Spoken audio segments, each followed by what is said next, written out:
Good afternoon. I am Staff Sergeant Kevin Harrison with the Edmonton Police Service Historical Crime Section. Historical Crime Section encompasses both our Missing Persons Unit and our Historical Homicide Investigators. Our detectives know from experience that each unresolved case can impact families for generations. That's why we continue to review all our unsolved crime files using a modern investigative lens and today's technology. Missing persons cases never close until that person is found, including 83-year-old Ruth Clarke, who disappeared under suspicious circumstances in November of 1990. At the time, homicide investigators conducted an extremely thorough investigation, including many interviews and a variety of searches for Ruth's remains. The investigators were dedicated, and the initial investigation went on for 2 years.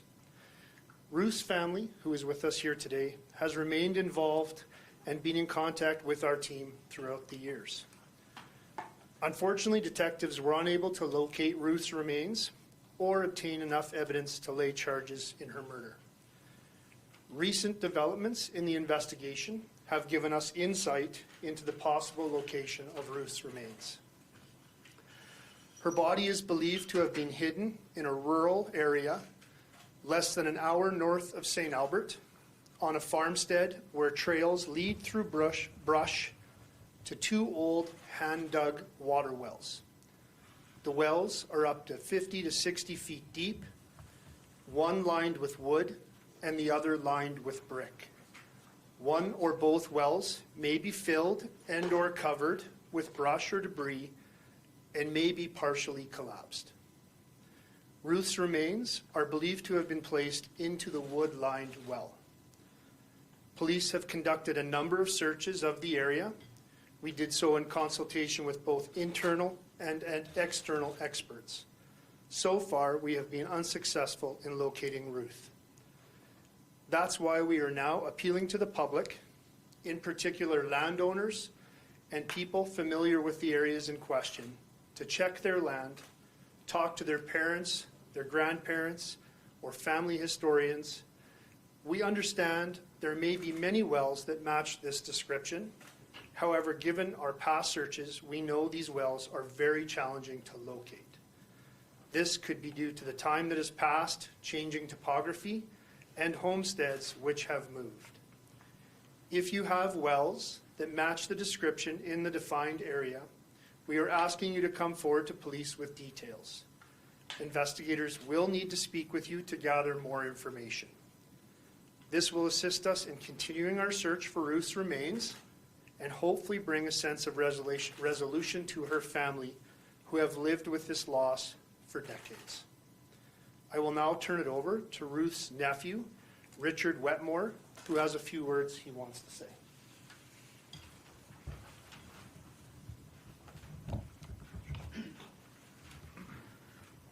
We'd just like to thank the detectives and officers and everyone in the Edmonton Police Service who've worked so hard to find out what happened to our aunt, Ruth.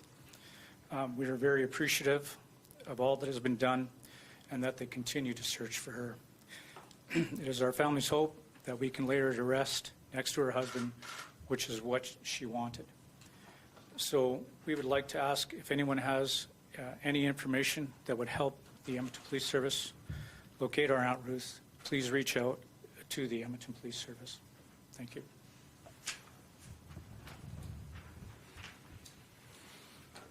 Thanks, Richard. I'll now take any questions. If we could just use the mic at the back. Questions, please. Hi there. Julia Wong, CBC News. You talked about looking at this case from a modern investigative lens and today's technology. Just curious if there were more recent developments in technology that led to some of these recent developments. Although I can't get into the specifics of the investigation on this matter, what I can say is that this one was not necessarily in relation to new technology. Certainly we have the ability to search for us is different now. We have access to things like cadaver dogs and metal detectors and physical searches that, some of those things may not have been available to the investigators at the time. And certainly investigations as a whole in trying to search for someone have changed significantly over the years. The digital footprint that people leave behind, and the data tracking that's available to police now is quite different. The reality is in the 90s, this wasn't available to us. Are police able to shed any further light on why Ruth was killed? And at this point in time, are there any suspects? There was a suspect in the original investigation, and we do believe we know who killed Ruth. Unfortunately, because criminal charges have not been laid, we cannot release that name to the public. Hi, what makes you so certain that she was, that her body was put down a well? I can't, unfortunately, I can't get into the details again of the investigation that led us to this, but this new information, which is compelling, led us to these searches, and we do believe that this to be accurate. Information from a tip or from a suspect? I can't get into that information, sorry. Hi, I gather Ms. Clarke was living with her son at the time. There are some relatives here. I don't know exactly who they are. Is her son here amongst the relatives today? He is not. Is he still alive? I cannot speak to the circumstances around those facts. Okay. This is also a question maybe for you, maybe for someone in the family. Even going back to the original reporting, there was very little detail about Ruth as a person and about her life, and I just would love to hear a little bit more about her. I gather from one of the pictures sent out today that she had been a nurse. Just a little bit more about who she was. Yeah, I would probably defer some of that to the family. I do know that my main investigator, Detective Mel Grace, knows Ruth quite well. We know that she was an aunt, that she was a loved family member, that her husband, she was predeceased by her husband, and like as the family mentioned, she wished to be with him, right? So I can't get into all the details of her background. Do you think Mr. Wetmore potentially would be interested in? Not to put anyone on the spot, but yeah, okay.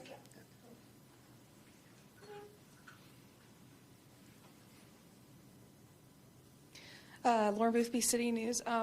What was known about her and the circumstances around her disappearance back in 1990? I know it was talked about, I think at the time it was said that there was like, it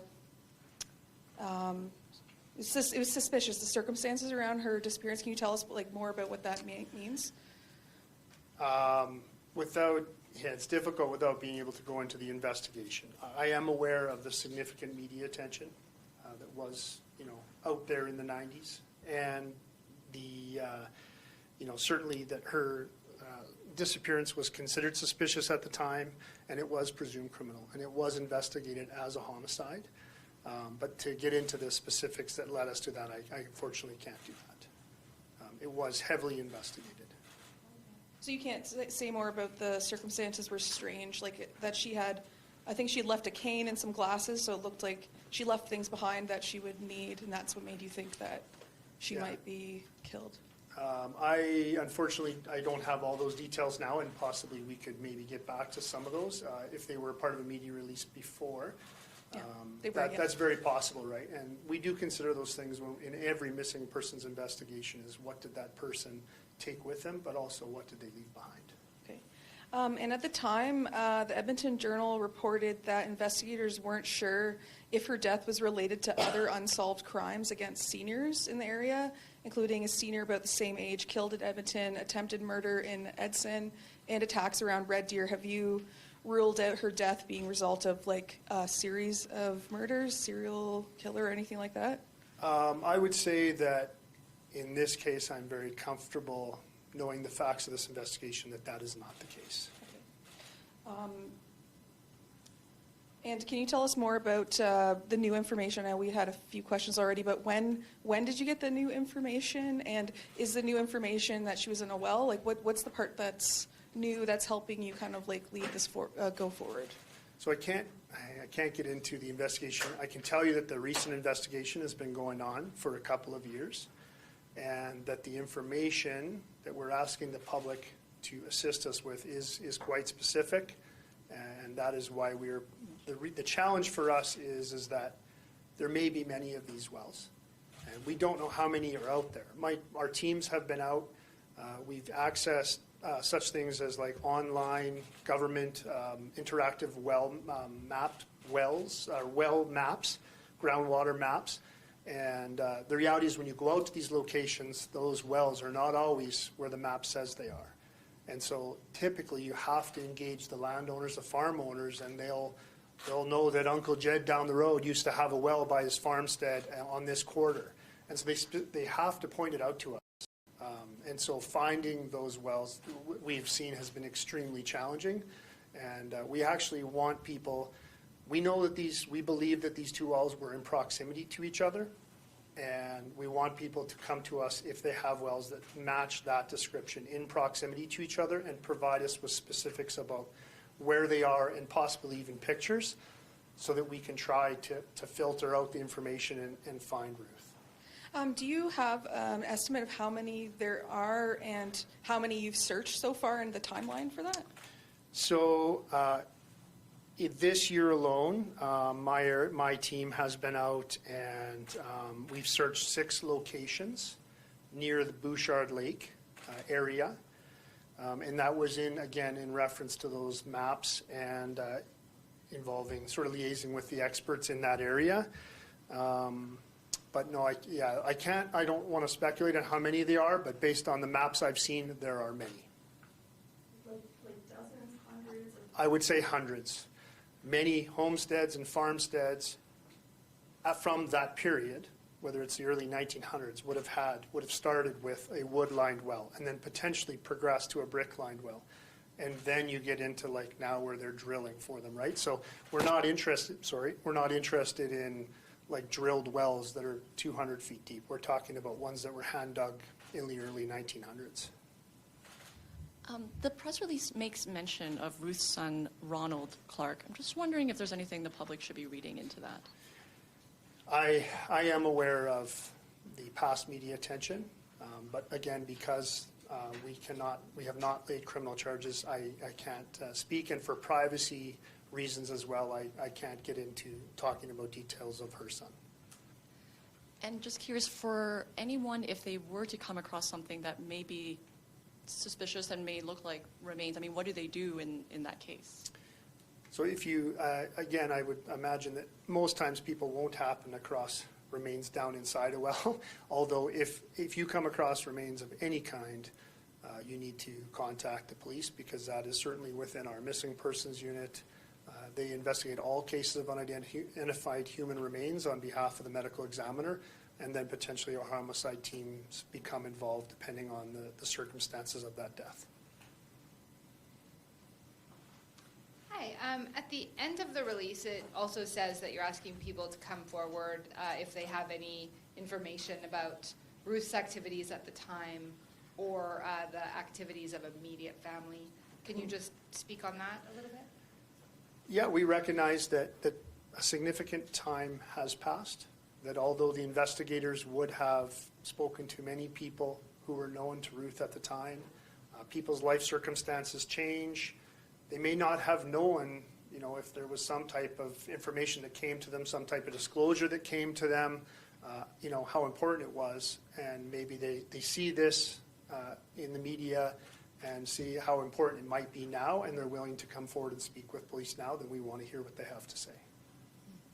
I know, police always say that a case is never closed. Do you want to speak on that at all? Here we are 35 years later, and you are still looking and still obviously trying to lay a charge or come to a conclusion in this homicide.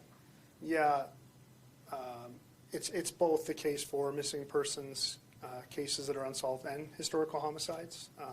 My office holds many, unfortunately, but they do remain open. And every investigation is different, and the level that we're able to get them to and the status of those, changes, depends on, technology that's available to us, witnesses being willing to come forward, et cetera. But you're absolutely correct that these cases do not close, and that we, based on new information that comes forward, we will act on them as best as we possibly can. And just one point of clarity, in the past, even though it was clear that this was considered very suspicious and a probable homicide, it seems like this is the first time that officially it's being declared a homicide in the public realm. I believe, and I could be incorrect, but I do believe it was declared or treated, it was certainly investigated and treated as a homicide in the 90s, and we still consider it that. Yeah, I think in the original stories it said that homicide investigators were investigating and that it was highly suspicious, yeah. but maybe it wasn't officially in the public Okay. declared a homicide. Right.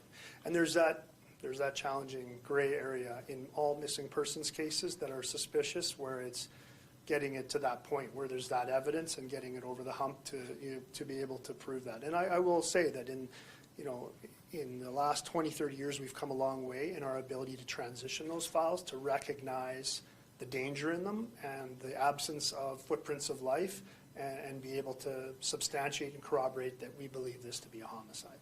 And that's so in this case. Thank you. Can you describe what an abandoned well top would look like? Like how large is that?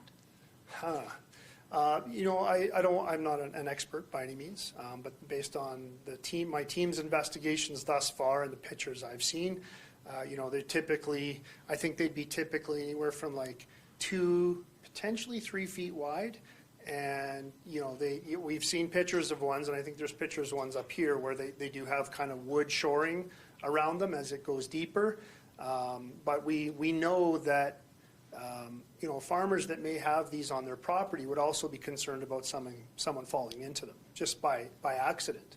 And so they typically get stuff dumped in them, or they might have covers, metal covers like bars, grates put over top of them as well, to prevent someone from falling in. So they could be overgrown by this point, right? Something that's 100 years old, might look very different than it did even 30 years ago. Do you believe she disappeared from the place? Do you think she was killed from the last place that she was known to be? Yeah, I unfortunately can't. Okay. I can't get into those details. Do you believe she knew her killer? I would, I guess, make the statement that I don't believe this was a random attack.